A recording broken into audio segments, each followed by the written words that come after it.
ಕರ್ನಾಟಕ ರಾಜ್ಯ ಕಲ್ಲುಗಣಿ ಮತ್ತು ಸ್ಟೋನ್ ಕ್ರಸ್ಟರ್ ಮಾಲೀಕರ ಒಕ್ಕೂಟದ ವತಿಯಿಂದ ಕಲ್ಲುಗಣಿ ಉದ್ಯಮಕ್ಕೆ ಹಾಗೆಯೇ ಗಣಿ ವಲಯದ ವಿವಿಧ ಬೇಡಿಕೆಗಳನ್ನು ಈಡೇರಿಸುವಂತೆ ಸರ್ಕಾರವನ್ನು ಒತ್ತಾಯಿಸಿ ಈ ಕುರಿತು ಮಾಧ್ಯಮಗೋಷ್ಠಿಯನ್ನು ಹಮ್ಮಿಕೊಂಡಿತ್ತು. ಈ ಸಂದರ್ಭದಲ್ಲಿ ಸರ್ಕಾರ ಗಣಿ ಉದ್ಯಮಕ್ಕೆ ಸೂಕ್ತ ರೀತಿಯಲ್ಲಿ ಸ್ಪಂದಿಸುತ್ತಿಲ್ಲ. ವಿಳಂಬ ಮಾಡದೆ ನಮ್ಮ ಬೇಡಿಕೆಗಳನ್ನು ಈಡೇರಿಸದಿದ್ದರೆ ಕಲ್ಲು ಗಣಿಗಾರಿಕೆ ಬಂದ್ ಮಾಡುತ್ತೇವೆ ಎಂದು ಒಕ್ಕೂಟ ಎಚ್ಚರಿಸಿದೆ. ಈ ಸುದ್ದಿಗೋಷ್ಠಿಯಲ್ಲಿ ಒಕ್ಕೂಟದ ಅಧ್ಯಕ್ಷ ಸಿದ್ದರಾಜು, ಗೌರವಾಧ್ಯಕ್ಷ ಸಂಜೀವ್ ಹಟ್ಟಿಹೊಳಿ, ಸಂಘದ ಪ್ರಧಾನ ಕಾರ್ಯದರ್ಶಿ ಡಿಆರ್ ಮಹೇಶ್, ಸಹ ಕಾರ್ಯದರ್ಶಿ ಸಿಎಸ್ ಭಾಸ್ಕರ್, ಕೋಶಾಧಿಕಾರಿ ಉಮಾಶಂಕರಯ್ಯ, ಉಪಾಧ್ಯಕ್ಷರಾದ ಎಚ್ ವಾಗೀಶ್, ಸಂಘದ ಕಾರ್ಯದರ್ಶಿ ಕೆ ವೆಂಕಟೇಶ್ವರರಾವ್ ಚೌಧರಿ ಉಪಸ್ಥಿತರಿದ್ದರು.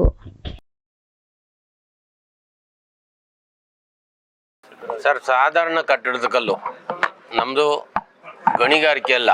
ಯಾಕೆಂದರೆ ಸಾಧಾರಣ ಕಟ್ಟಡದ ಕಲ್ಲು ಆರ್ಡಿನರಿ ಬಿಲ್ಡಿಂಗ್ ಸ್ಟೋನ್. ಇವತ್ತು ರಾಜ್ಯದ ಪ್ರಗತಿಗೆ ಪೂರಕವಾಗಿ ನಮ್ಮ ಏನು ಉದ್ಯಮ ಇದೆಯೋ ಇದಕ್ಕೆ ಸರ್ಕಾರ, ಇಲಾಖೆ ಇಬ್ಬರು ಹೊಂದಾಣಿಕೆ ಮಾಡಿಕೊಂಡು ನಮ್ಮ ನೆರವಿಗೆ ಬರಬೇಕು ಅಂತ ಹೇಳಿ ತಮ್ಮ ಮುಖಾಂತರ ಸರ್ಕಾರಕ್ಕೆ ಸಂದೇಶ ಕೊಡ್ತಾ ಇದ್ದೀನಿ.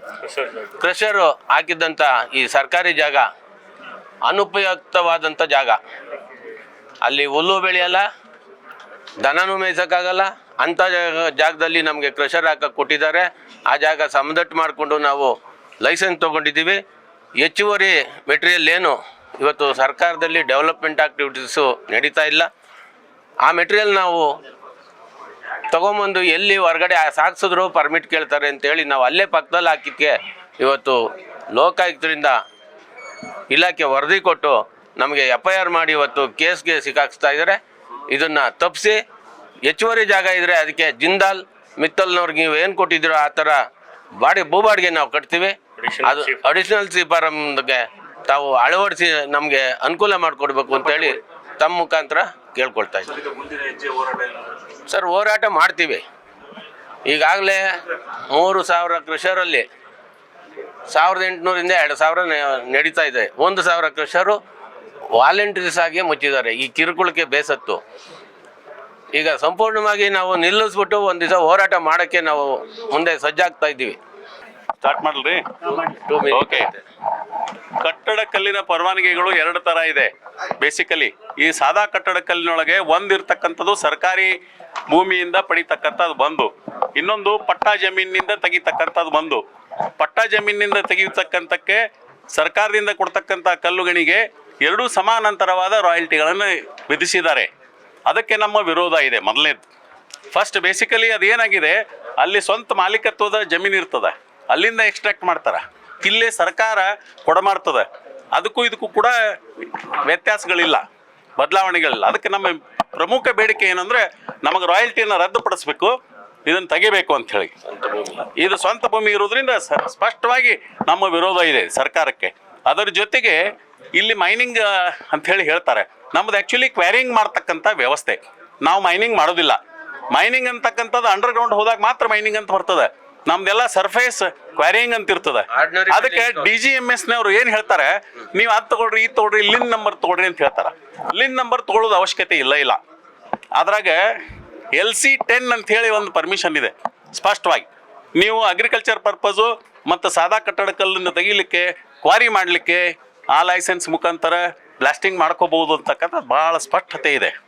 ಸೊ ಇದ್ರ ಜೊತೆಗೆ ಸರ್ಕಾರದಿಂದ KMMC ರೂಲ್ಸ್ ಅಂತ ಕೊಟ್ಟಿದ್ದಾರೆ. Means Karnataka minor mineral concession rules ಅಂತ. There are no concessions. It is only an extraction rule. ಸರ್ಕಾರ ಹಿಂಡ್ತಾ ಇದೆ, ಎಕ್ಸ್ಟ್ರಾಕ್ಷನ್ ಮಾಡ್ತಾ ಇದೆ. There are no concessions absolutely.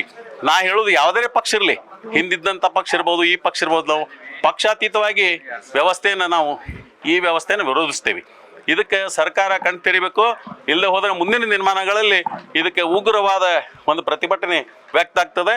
ಸರ್ಕಾರಕ್ಕೆ ಎಲ್ಲ ಕೆಲಸಗಳಲ್ಲಿ ಕೂಡ ಮೂಲಭೂತವಾಗಿರ್ತಕ್ಕಂಥ ಈ ಕಟ್ಟಡ ಕಲ್ಲಿನ ಅವಶ್ಯಕತೆ ಇದೆ, ಅದನ್ನು ಮನಗಾಣಬೇಕಾಗಿದೆ. ಅದಕ್ಕೆ ಸಹಾನುಭೂತಿಯಿಂದ ಇವರು ನಮ್ಮವರಪ್ಪ, ನಮಗೂ ಕೂಡ ಸರ್ಕಾರ ಒಂದು ನಿರ್ಮಾಣ ಮಾಡಲಿಕ್ಕೆ, ಕಟ್ಟಡ ಕಟ್ಟಲಿಕ್ಕೆ, ಬೇರೆ ಬೇರೆ ಕಾಮಗಾರಿಗಳನ್ನು ಮಾಡಲಿಕ್ಕೆ ಅನುಕೂಲ ಆಗ್ತದೆ ಅನ್ನುವಂಥ ದೃಷ್ಟಿ ಇಟ್ಕೊಂಡು ಇದಕ್ಕೆ ಅನುಕೂಲತೆಗಳನ್ನು ಕಲ್ಪಿಸಬೇಕು ಅಂತ ನಮಗೆ ನಿಮ್ಮ ಮುಖಾಂತರ ಇವತ್ತಿನ ದಿವಸ ಸರ್ಕಾರಕ್ಕೆ ನಾವು ಆಗ್ರಹ ಮಾಡ್ತೀವಿ. ಅದರ ಜೊತೆಗೆ ಇನ್ನೊಂದು, ಈಗ ಸರ್ಕಾರ MOFನೊಳಗೆ ಒಂದು ನಿಯಮವನ್ನು ರಚಿಸಿರ್ತಾರೆ. ಕಲ್ಲು ತೆಗಿಬೇಕಾದ್ರೆ ಸುತ್ತ ಕಡೆ ಬಫೋರ್ ಝೋನ್ ಅಂತ ಕೊಡ್ತಾರೆ. 7.5 ಅಡಿ ಮೀಟರು ಬಫೋರ್ ಝೋನ್ ಅಂತ ಕ್ರಿಯೇಟ್ ಮಾಡಿದ್ದಾರೆ. ಸುತ್ತ ಕಡೆ 7.5 ಮೀಟರ್ ಬಫರ್ ಝೋನ್ ಬಿಟ್ಟರೆ ಸೆಂಟರ್ ಆಫ್ ದಿ ಅರ್ತ್ನಾಗ ಸಿಗೋದು ಇಟ ಇರ್ತದೆ. ಇದು ಬೀಳುವುದೇನೇ ಇಲ್ಲ, ಕಲ್ಲು ಬ್ಲಾಸ್ಟಿಂಗ್ ಮಾಡಿದ್ರೂ ಬೀಳುವುದಿಲ್ಲ. ಅನ್ನೆಸೆಸರಿ ಇಂಥ ಕಾಯ್ದೆಗಳನ್ನ ರಚಿಸಿದ್ದಾರೆ, ಅವನ್ನ ತೆಗಿಬೇಕು, ಸರಳೀಕರಣಗೊಳಿಸ್ಬೇಕು. ಒಂದು ಕಡೆಗೆ ಏನು ರಸ್ತೆ ಇರ್ತದೆ ಅಲ್ಲಷ್ಟ ಬಫರ್ ಝೋನ್ ಅಂತ ಕ್ರಿಯೇಟ್ ಮಾಡಿದ್ರೆ ದಟ್ ವಿಲ್ ಬಿ ಸಫಿಷಿಯಂಟ್ ಅಂತ ನಮ್ಮ ಬೇಡಿಕೆ ಇದೆ. ಅದಕ್ಕೆ ನಾವು ಈಗಾಗಲೇ ಇದನ್ನು ಸಚಿವರಲ್ಲಿ ಕೂಡ ಮನಗಾಣಿಸಿದ್ದೇವೆ. ಅದನ್ನು ಮಾಡಿ ಇತ್ಯರ್ಥ ಮಾಡಬೇಕು ಅಂತ ನಮ್ಮ ವಿನಂತಿ.